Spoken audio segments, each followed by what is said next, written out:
Mengapa maghrib itu sempit waktunya, tapi orang harus segera.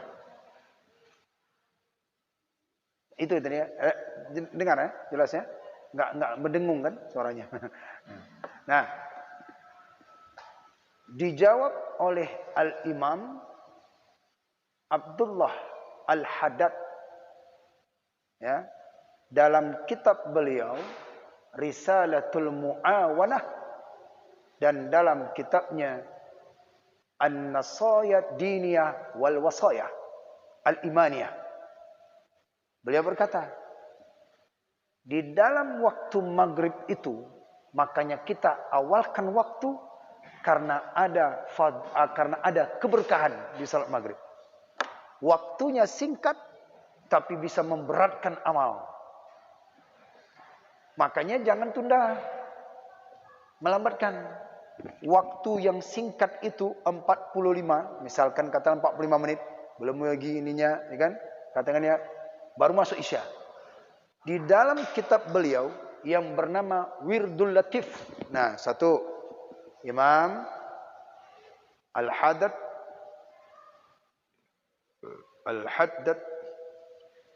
Abdullah, beliau seorang waliullah yang masyhur,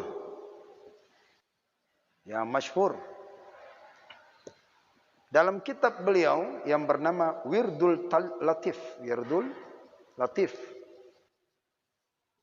Kemudian yaitu dalam Risalatul Mu'awanah. Kemudian di kitab beliau juga yang bernama Ad-Dinu Nasaya wal Imaniyah. Nah, bila ingin tahu kita keberkahan yang ada di antara maghrib, ya, ma bainal isya wa ma bainal maghrib wa isya, di antara maghrib dan isya, ini di kitab ini. Ya. Kenapa? Karena ada keberkahan.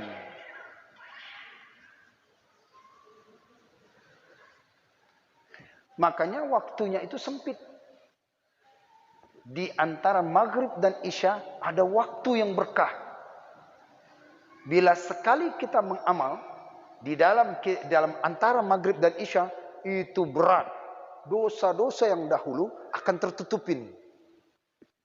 Makanya jangan lalai di dalam waktu maghrib. Makanya jangan lambatin sholat waktu maghrib. Karena ada waktu berkah. Nah, kalau misalnya sholat waktu darurat, waktu jawas ini, kapan bisa mengambil amalan ini? Makanya kata itu awalin waktunya.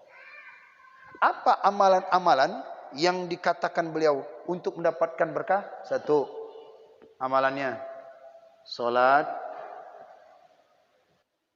awwabin.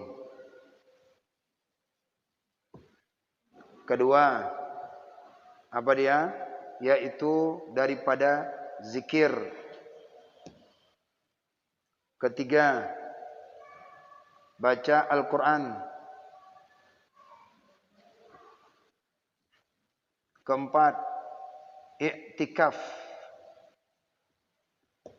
Di antara maghrib dan isya, ambil salah satunya. Kalau dikerjakan semua, bagus. Nah, ini yang berkah.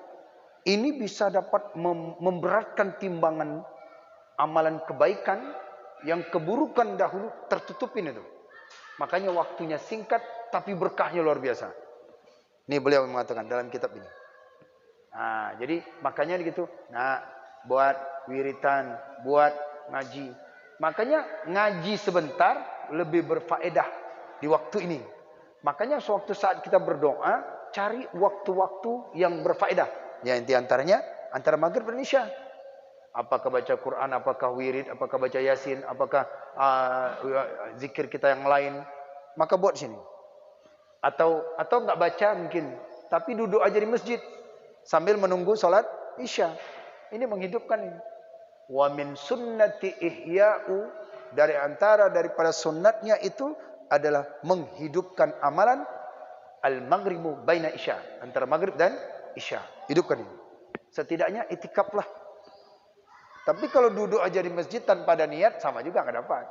Nawaitul i'tikaf hadzal masjid lillahi ta'ala. Nah, saat itu kita masih dalam keadaan suci, pahala. Menunggu salat, pahala.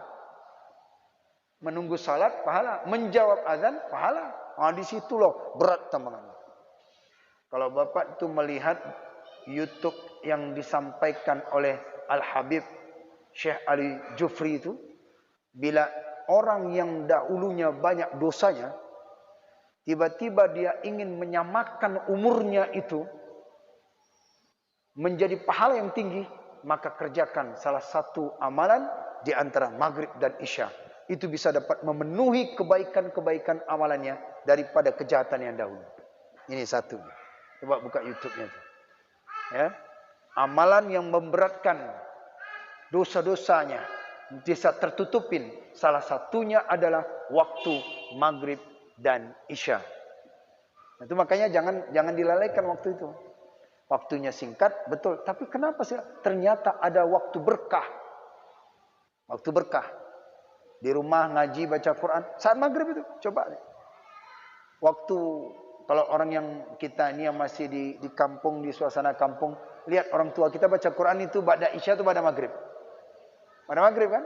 Tapi nggak ada sampai ke sana pikiran kita telaah ya. Pada maghrib itu. Mereka tuh baca Quran wirid di rumah. Rupanya di sini amalannya nih. Kelebihannya ini. Di dalam kitab Risalatul Mu'awanah. Itu makanya mereka tuh menjaga-jaga waktu mereka itu. Tak sanggup malam dia. Waktu salat tahajud, waktu salat ini. Tapi dia mengambil waktu yang singkat waktu. Tapi berat amalannya. Timbangannya. Coba cek nanti. Ya, buka YouTube nanti. Paham ini kira-kira? Jaga waktunya tuh. Maghrib. Yang mana bisa mengajar, ajar. Yang mana bisa wirid, wirid. Yang mana bisa dia berdoa, berdoa. Yang mana dia bisa salat sunat awwabin, salat. Berapa salat sunat awwabin? 6 rakaat. Qul ya ayyuhal kafirun, ini boleh. Sekali mau ngambil 20 rakaat juga boleh. Enggak apa-apa. Awwabin. Setelah salat ba'diyah maghrib, lakukan daripada salat sunat awwabin. Itu amalan-amalan. Kata Imam Al-Haddad Abdullah dalam kitab beliau ini.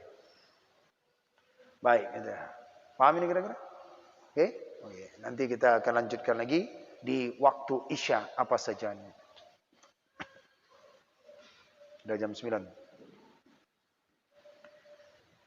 Ma bainal isyaini di antara daripada isya. Itu kata kunci untuk salat maghrib dan isya itu. Kitab-kitab amalan ini ma bainal isya'aini, di antara dua isya itu, maghrib dan isya. Maka jangan berkeliaran di luar rumah. Maka orang dulu tuh nggak ada berkeliaran sampai apa ya, berulang-ulang orang tua ngingatin jangan keluar maghrib. Salat, jangan keluar ini. Baca Quran, belajar, setidaknya belajar. Ya? Jadi belajar di antara maghrib dan isya itu lebih cepat tuh. Terus apalagi waktu untuk bisa dia waktu beramal itu, waktu sahar itu, waktu ashar, itu cepat. Salah satunya untuk bisa diterima amal. Baik ya, nanti kita akan lanjutkan lagi. Wallahu a'lam bishawab.